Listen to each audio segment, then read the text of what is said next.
Hi friends, welcome to my channel Pranshi kitchen and vlogs. వినాయకుడికి నైవేద్యంగా సమర్పించే స్వీట్ రెసిపీని చూపించబోతున్నాను. అదేంటంటే సాబుదానా తాలికల పాయసం అండి. మీరు ఎప్పుడు చేసినా కూడా, ఎంత కేజీ పిండితో చేసినా కూడా తాలికలు అనేటివి విరిగిపోకుండా, ఎన్ని గంటలైనా పాయసం అనేది చిక్కపడకుండా క్రీమీగా టేస్ట్ కూడా అలాగే ఉండేటట్టు మన వీడియోలో టిప్స్తో మరి చూపించబోతున్నాను. ఈ పాయసం అనేది చాలా అంటే చాలా బాగుంటుంది, అందరికీ నచ్చేస్తుందనే అనుకుంటున్నాను. ఇక లేట్ చేయకుండా వీడియోని మొత్తం స్కిప్ చేయకుండా చూసేయండి. సబ్స్క్రైబ్ చేయని వారు సబ్స్క్రైబ్ చేసుకోండి. ఇక లేట్ చేయకుండా సాబుదానా తాలికల పాయసాన్ని ఏ విధంగా ప్రిపేర్ చేసుకోవాలో చూపిస్తాను, చూసేయండి.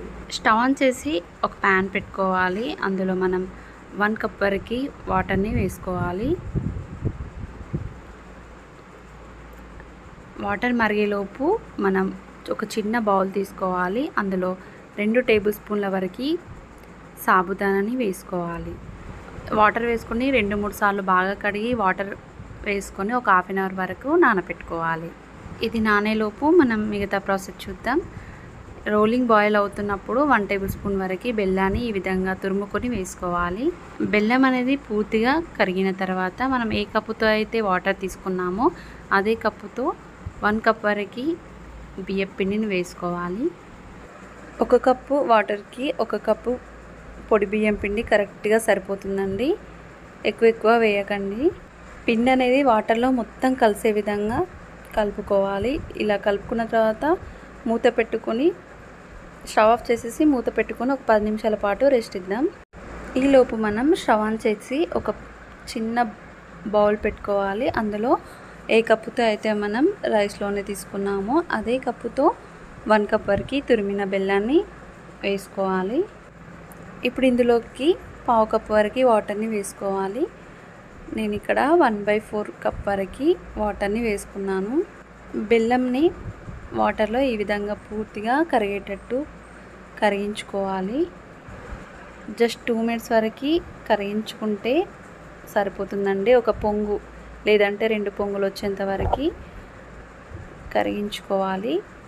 పాకమేమి రావాల్సిన అవసరం లేదండి. చూసారు కదండి, ఈ విధంగా పొంగు వచ్చేసిందంటే స్టవ్ ఆఫ్ చేసేసి ఈ బెల్లం పాకాన్ని చల్లార్చుకుందాం, పక్కన పెట్టేసుకోవాలి. ఈలోపు మనం మిగతా ప్రాసెస్ చూద్దాం.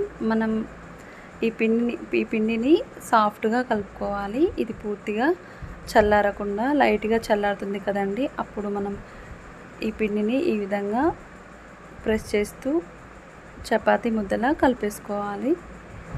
మీకు గనక పిండి అనేది పొడిగా అనిపించినా, గట్టిగా అనిపించినా కొద్దిగా వాటర్ని వేసుకుంటూ చపాతీ ముద్దలాగా ప్రిపేర్ చేసేసుకోవాలి. ఇలా ప్రెస్ చేస్తూ ఉంటే ఈజీగా మెత్తబడిపోతుందండి. చూసారు కదండి, ఈ విధంగా సాఫ్ట్గా కలిపేసుకొని చపాతీ ముద్దలా ప్రిపేర్ చేసేసుకోవాలి. ఇందులో నుంచి కొద్దిగా పిండిని తీసుకుంటూ ఈ విధంగా వీడియోలో చూపించిన విధంగా తాలికల్లా ప్రిపేర్ చేసేసుకోవాలి.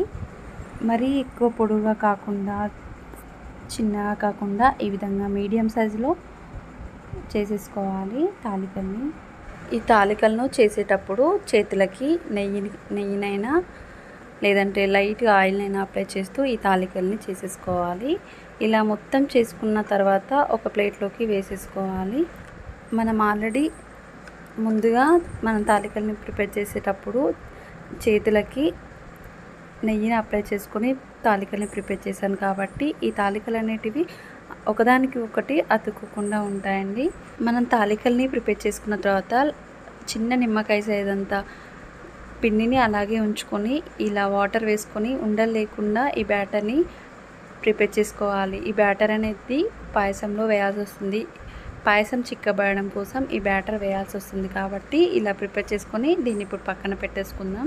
చూసారు కదండి, తాలికల్ని ఈ విధంగా ప్రిపేర్ చేసేసుకోవాలి. ఇప్పుడు మనం స్టవ్ ఆన్ చేసి ఏ ప్యాన్లో అయితే మనం పిండి కలిపేసుకున్నామో అదే ప్యాన్ని స్టవ్ పైన పెట్టేసుకోవాలి. ఏ కప్పుతో అయితే మనం పిండిని తీసుకున్నామో అదే కప్పుతో పాలని తీసుకోవాలండి. 3 కప్పుల వరకు చిక్కటి పాలని తీసుకోవాలి.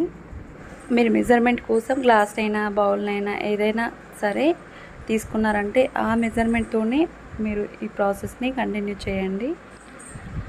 పాలనేటివి లైట్గా హీట్ అయిన తర్వాత మనం ముందుగా నానబెట్టుకున్న 2 టేబుల్ స్పూన్ల వరకు సాబుదానాలు ఉన్నాయి కదండి, అవి ఇందులోకి వేసేసుకోవాలి. ఈ పాయసం ప్రిపేర్ చేసే కంటే ముందే స్టార్టింగే ఇదే నానబెట్టేసుకుంటే నానిపోతుంది ప్రాసెస్ అయ్యేలోపు. చిన్న సాబుదానా కంటే పెద్ద సాబుదానా తీసుకుంటేనే ఈ పాయసానికి బాగుంటుంది. ఈ సాబుదానా వేసిన తర్వాత ఒక 2 to 3 మినిట్స్ వరకు మరిగించుకోవాలి. ఇలా మరిగించుకోవడం వల్ల సాబుదానా అనేది 50% వరకు ఉడికిపోతుంది. ఇలా ఉడికిన తర్వాత ముందుగా ప్రిపేర్ చేసుకున్న తాలికల్ని వేసేసుకోవాలి. ఇలా వేసుకొని నిదానంగా కలిపేసుకోవాలి. మూత పెట్టుకొని సిమ్లో ఒక 2 మినిట్స్ వరకు ఉడికించుకోవాలి. 2 మినిట్స్ తర్వాత మూత తీసి చెక్ చేద్దాం. ఒక స్పూన్తో ఈ విధంగా కట్ చేసి చూడాలి. ఈజీగా కట్ అయింది అని అంటే తాలికలు ఉడికినట్టే అండి. ఈ తాలికల్ని 5 మినిట్స్ వరకు ఉడికించుకోవాలి. ఇలా ఉడికించుకున్న తర్వాత ముందుగా మనం బియ్యపిండి వాటర్ ఉన్నాయి కదండి, కలిపి పెట్టుకున్న ఆ వాటర్ ఇందులో వేసేసుకోవాలి. ఈ బియ్యపిండి వాటర్ వేసుకున్న తర్వాత ఒకసారి కలుపుకోవాలి. మనం ఎంత నిమ్మకాయ సైజ్ అంత పిండి తీసుకున్నాం కదండి, అంతే వేయాలి. ఎక్కువ వేసిస్తే పాయసం అనేది గట్టి పడుతుంది. 4 మినిట్స్ వరకు ఈ విధంగా బ్యాటర్ వేసుకొని కలిపేసుకొని ఉడికించుకోవాలి. ఇది ఉడికేలోపు మనం డ్రై ఫ్రూట్స్ని నేతిలో ఈ విధంగా మీకు నచ్చిన డ్రై ఫ్రూట్స్ని బాగా ఫ్రై చేసుకోవాలి. లైట్గా కలర్ చేంజ్ అయ్యేంత వరకు ఫ్రై చేసుకొని స్టవ్ ఆఫ్ చేసేసుకోవాలి. ఈ పాయసం అనేది 4 మినిట్స్ వరకు ఉడికిన తర్వాత మనం ముందుగా డ్రై ఫ్రూట్స్ని ఫ్రై చేసుకున్నాం కదండి, వాటిని నేతితో సహా ఇందులోకి వేసేసుకోవాలి. వేసిన తర్వాత ఒకసారి ఈ విధంగా కలుపుకోవాలి. ఇందులో మనం యాలకుల పౌడర్నైనా లేదంటే యాలకులనైనా ఈ విధంగా చిదుముకొని వేసుకోవాలి. యాలకుల పౌడర్ అయితే 1/2 టేబుల్ స్పూన్ వరకు వేసుకోండి. ఈ విధంగా వేసుకొని ఒకసారి కలుపుకోవాలి. ఈ పాయసాన్ని 1 నిమిషం పాటు ఉడికించుకోవాలి. చూసారు కదండి, ఈ విధంగా దగ్గర పడడం స్టార్ట్ అవుతుంది. ఇలా స్టార్ట్ అయింది అంటే స్టవ్ ఆఫ్ చేసేసుకోవాలి.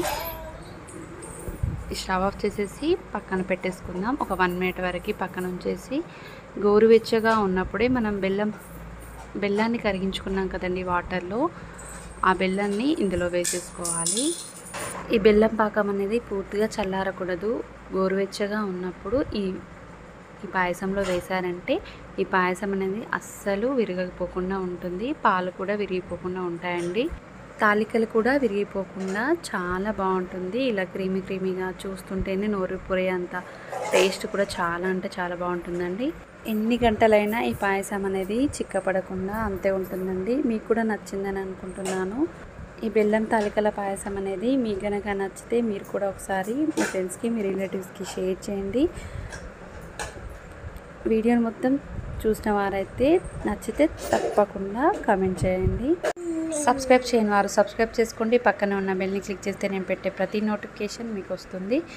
మా వీడియోస్ కనుక నచ్చిందని అనుకుంటున్నాను. నచ్చితే మరిన్ని స్వీట్ రెసిపీస్ కోసం మా ఛానల్ డిస్క్రిప్షన్లో లింక్ ఉంటుంది, ప్రెస్ చేసి చూసేయండి. Thank you for watching. Bye friends.